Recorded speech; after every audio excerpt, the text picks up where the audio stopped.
अस्सलाम वालेकुम, मैं हूं वकास अली और पॉलिसी टीवी के फोरम से आपको खुशामदीद कहता हूं। नाज़रीन, आज की हमारी वीडियो का मौजू है नए आर्मी चीफ की तैनाती। इस हवाले से बाकिर सजाद सैयद साहब ने डॉन न्यूज़पेपर में एक बड़ी जबरदस्त स्टोरी भी रिपोर्ट की। सीनियरिटी लिस्ट का भी जिक्र किया। जो आर्मी चीफ के अफसरान इस सीनियरिटी लिस्ट में हैं, उनका सर्विस बैकग्राउंड क्या है वो भी बताया। और नई तैनाती के हवाले से बड़ा जानदार तज्जिया भी पेश किया गया। तो इस मौजू से जुड़ी मजीद तफसीलात और इस पर तज्जिया आज की इस वीडियो में शामिल करते हैं।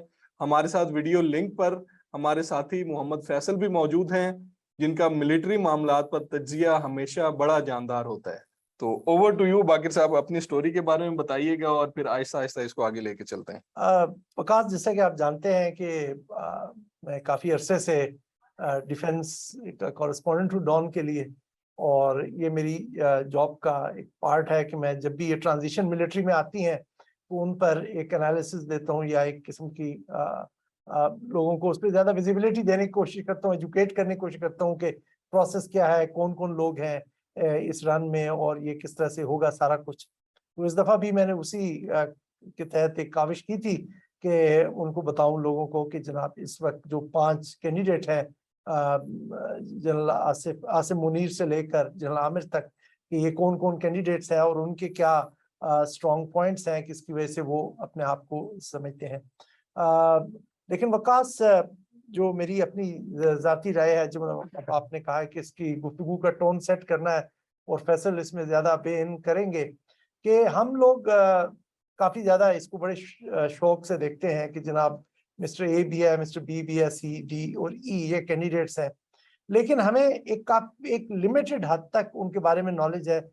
ज़्यादा से ज़्यादा हमें मालूम होता है कि जी इनकी ये पोस्टिंग रही, फलां DGSI रहा, फलां CGS रहा है, फलां ने 10 कोर कमांड किया, फलां ने फलां कोर कमांड किया, ये किया। इससे ज़्यादा हमारे पास नॉलेज उनके बारे में नहीं है। एक तो मिलिट्री का जो एक सिस्टम है बड़ा वो क्लोज्ड सा है, जिसके अंदर आपको ज़्यादा लोगों के ख्यालात के बारे में पता नहीं चलता। ना ही ये कोई जो सेमिनार सर्किट पे जाकर या मीडिया के टॉक्स वगैरह करते हैं कि जहाँ पर आपको इनके ख्यालात को जांचने का मौका मिले। इक्का दुक्का कोई सेमिनार पे स्पीचेस भी मिल जाए तो आपको उनके पॉलिसी के हवाले से शायद आप उनको जज नहीं कर सकते कि उनको वो रिटन स्पीचेस उनके स्टाफ की तरफ से दी जाती हैं जो वो पढ़ देते हैं।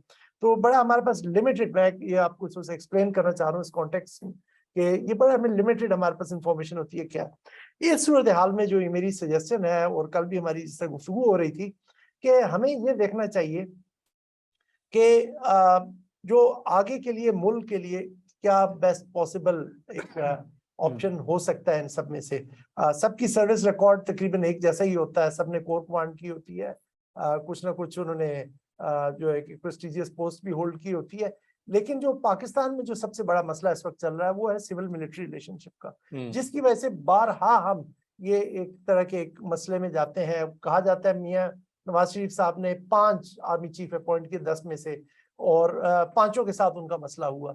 मसला ये नहीं है कि वो पर्सनालिटी क्लैश नहीं है, लेकिन मसला आता है कि जहां पर वजीर आजम के इख्तियारात का और आर्मी चीफ के इख्तियारात का आपस में जो जो एक वो रिफ्ट सी बनती है, वो चाहे मियां नवाज शरीफ थे या इमरान खान थे या दीगर हुक्मरान रहे हैं, उन सब के ये मसाइल रहे। मिलिट्री चीफ के बारे में जो आर्मी चीफ जो भी बनेगा, वो उसको कहा जाता है कि जी चाहे जो भी पिक करेगा वो आर्मी के चीफ होगा। उसके नजदीक जो है वो जो मिलिट्री का इंटरेस्ट होगा वो सुप्रीम होगा। ठीक है, मिलिट्री का इंटरेस्ट सुप्रीम है, लेकिन दूसरी तरफ एग्जीक्यूटिव भी है। तो इन तमाम चीजों के ऊपर ये बहुत मौजूद वक्त है कि बात की जाए कि क्या क्या मसाइल हैं, क्यों ये रिफ्ट पैदा होती है। अब मैं आपको थोड़ा सा पीछे लेके जाऊं, जनरल बाजवा जब बने थे, और मुझे याद है कि मैंने अगस्त में उस वक्त ये स्टोरी की थी, और उस वक्त भी मैंने प्रोजेक्ट किया था। अगस्त 16 में स्टोरी की जी थी जी, आपने। के जनरल बाजवा पॉसिबल है। जब वो बन गए तो सब के सब लोगों ने ना उनकी पुरानी कुछ स्टेटमेंट निकाल के ले आए, जब वो कोई मेरे ख्याल में कर्नल थे या ब्रिगेडियर थे, कि वो बड़े सिविलियन सुप्रीमेसी के बड़े एडवोकेट हैं और ये। लेकिन जो एक उनका अपना सिस्टम है उसका एक्चुअली क्लैश होता है एग्जीक्यूटिव के साथ। तो ये चीजें मेरे ख्याल में फैसल इस पे ज्यादा रोशनी डाल सकेंगे कि क्या वो एरियाज है जहां पर सिविल साइड को मिलिट्री की साइड के साथ बैठकर बात करनी चाहिए। आर्मी चीफ जो भी आएगा उस सिस्टम के तहत काम करेगा। प्राइम मिनिस्टर चाहे नवाज शरीफ थे चाहे इमरान खान थे, वो भी अपने उस सिस्टम के तहत वो अपने इख्तियारात के पर्सपेक्टिव से सब कुछ देते हैं, यहाँ से मसाइल जन्म लेते हैं। जी फैसल साहब, over to you. Thank you. जैसे कह रहे थे, ये इशू सिविल मिल का है। सिविल मिल के अंदर 3-4 मसाइल हैं जो बड़े बड़े हैं। देखें, सबसे पहले फॉरेन पॉलिसी का, फौज का उसके अंदर एक से है, एक रोल है। अब उसकी डायरेक्शन क्या होगी, उसके ऊपर कई दफ़ा सवाल होते हैं। कई दफ़ा ये होता है कि आपने किस मुल्क के साथ रिलेशनशिप जौन सा है वो कितना आगे लेके जा रहे हैं, तो फौज का और सिविलियन क़यादत का इसके ऊपर एक इख्तिलाफ राय आ जाता है। उसमें भी स्पेसिफिक इश्यूज हैं जिसके ऊपर ज़्यादा इख्तिलाफ होता है। इंडिया हो गया, यूएस हो गया, अफगानिस्तान हो गया। यूएस के ऊपर हम देखते हैं कि अमेरिका के साथ ताल्लुकात के ऊपर बाय एंड लार्ज तो एक ही आ जाता है, लेकिन वो जो अमेरिकन साइड है उसने कोशिश की है कि सिविलियन और मिलिट्री के इख्तिलाफात को इस्तेमाल करने की। इंडिया पॉलिसी के ऊपर हमारे यहाँ सिविलियन साइड पे एक कंसेंसस आ चुका है कि इंडिया के साथ इंगेजमेंट होनी चाहिए। अभी के 3 साल के हालात जरा डिफरेंट हैं क्योंकि कश्मीर की वजह से, लेकिन पीपल्स पार्टी हो गई, नून लीग हो गई, पीटीआई हो गई, इन सब से बात करें तो वो ये कहते हैं कि इंडिया के साथ हम मजीद इंगेजमेंट चाहते हैं। फौज का उसके ऊपर डिफरेंट व्यू है। अफगानिस्तान के ऊपर भी एक डिफरेंट व्यू है। ये 3 तो बड़े-बड़े आ गए। फिर इकोनॉमिक रिसोर्सेज है। देखिए, जो हमारे यहाँ मुल्क में टैक्स इकट्ठा होता है, कर्ज़ों पे सूद अदा करने के बाद दूसरा या तीसरा बड़ा कंपोनेंट फौज को जाता है। फौज एक बहुत बड़ा बजट के अंदर कंज्यूमर है। और वो जो रिसोर्सेज हैं वो फौज के लिए एक नेशनल सिक्योरिटी का इशू भी है, इकोनॉमिक सिक्योरिटी का इशू भी है। फौज को मुल्क के इकोनॉमिक डायरेक्शन के ऊपर भी सवालात होते हैं। अब फौज का एक इकॉनमी के अंदर भी किरदार है। एफडब्ल्यूओ, हमारे मुल्क के इलाके ऐसे हैं जिस तरह केपी हो गया, बलूचिस्तान हो गया, जहाँ पे कोई सिविलियन कॉन्ट्रैक्टर जाके, ठेकेदार वहां जाके काम नहीं करेगा सड़क बनाने का। सिक्योरिटी के हालात ऐसे हैं। उधर एफडब्ल्यूओ को दिए जाते हैं कॉन्ट्रैक्ट। अच्छा, फिर एफडब्ल्यूओ के अलावा फौज की जो इकोनॉमिक फुटप्रिंट है, बिजनेस फुटप्रिंट है, उसका भी एक रोल है।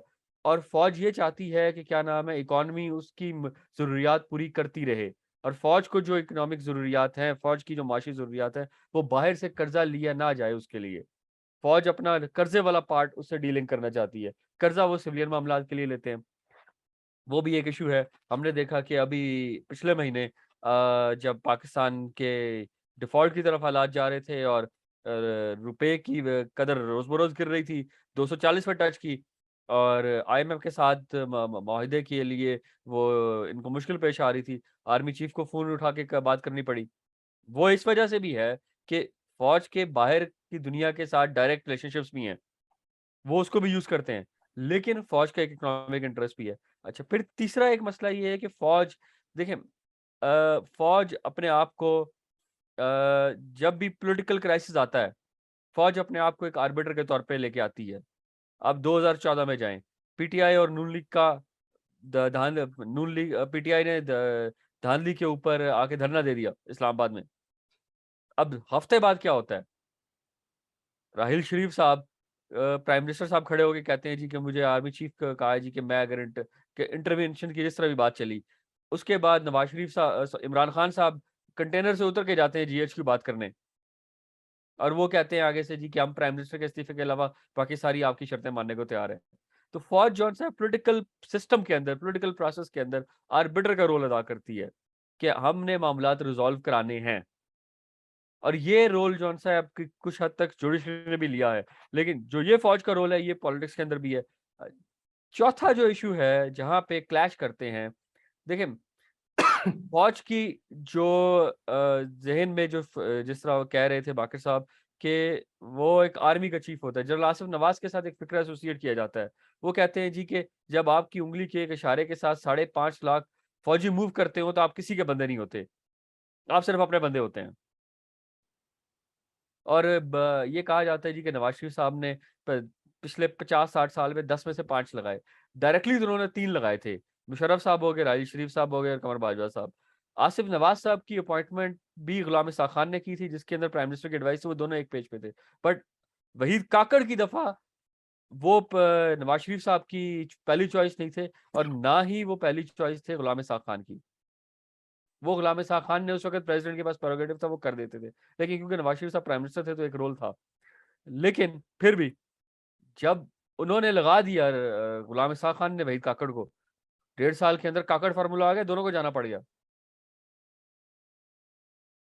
तो वो अगर डायलॉग करना है फौज के साथ, तो वो मेरा जाती ख्याल ये है कि वो एक इंस्टीट्यूशनल डायलॉग होना चाहिए। वो होना अच्छा बाकिर चाहिए। साहब, मैं ये हाँ, असल में ये जो फैसल ने इम्पोर्टेंट पॉइंट जो पॉलिटिकल जो रोल है आर्मी का उसके हवाले से बात की है, जहां पर डायलॉग की तो मैंने खुद भी आपको कहा कि जरूरत है इस वक्त के सिविलियन साइड जो है वो मिलिट्री साइड के साथ बात करे और सिविलियन साइड को अपने तमाम इख्तिलाफात को बुलाकर या मतलब बुलाए भी नहीं तो एक साइड पर रखकर बात करनी चाहिए, क्योंकि एक यूनाइटेड फ्रंट मिलिट्री के सामने रखना चाहिए।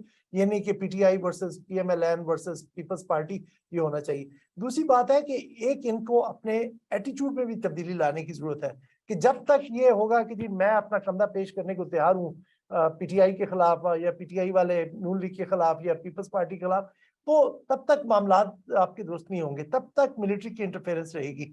और जब जब आपकी मिलिट्री के ऊपर डिपेंडेंस होगी, जैसे आपको एक क्लासिक केस जो है वो पीटीआई की सूरत में मिलता है कि जहां पर लेजिस्लेशन तक में भी मिलिट्री का रोल था। आपको याद होगा जो पीछे लेजिस्लेशन हुई, अब तो सरेआम उनके लीडर्स और दूसरे लीडर्स भी आके पार्टी लीडर्स बताते हैं कि एफएटीएफ के ऊपर लेजिस्लेशन हो रही थी और एक ब्रिगेडियर लेवल ऑफिसर जो कि नेगोशिएट करता था जो पॉलिटिकल पार्टीज के दरमियान या उन मीटिंग्स को सुपरवाइज किया करता था।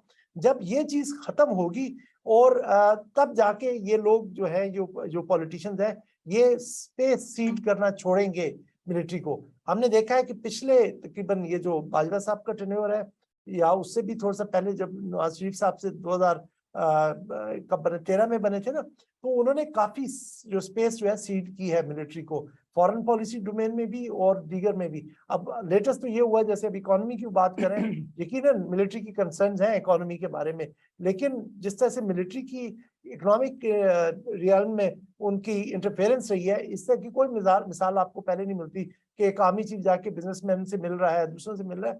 तो कहने का मकसद है कि कोई भी आर्मी चीफ आ जाए, आप जब तक इन बुनियादी सवालों को एड्रेस नहीं करेंगे, आप सिर्फ इस चीज पर कि फलान सीडीएस रहता, फलान डीजीआईएसआई रहता, फलान ने अपने मेजर जनरल डीजीएमओ किया हुआ है, या फलान ने ये कोर फलान ने वो जो स्ट्राइक कोर कमांड किया है, फलान ने पिंडी कोर कमांड किया है, फलान पेशावर कोर में रहा है या ये कारनामा सर, वो उसके ऊपर आप नहीं जज कर सकते।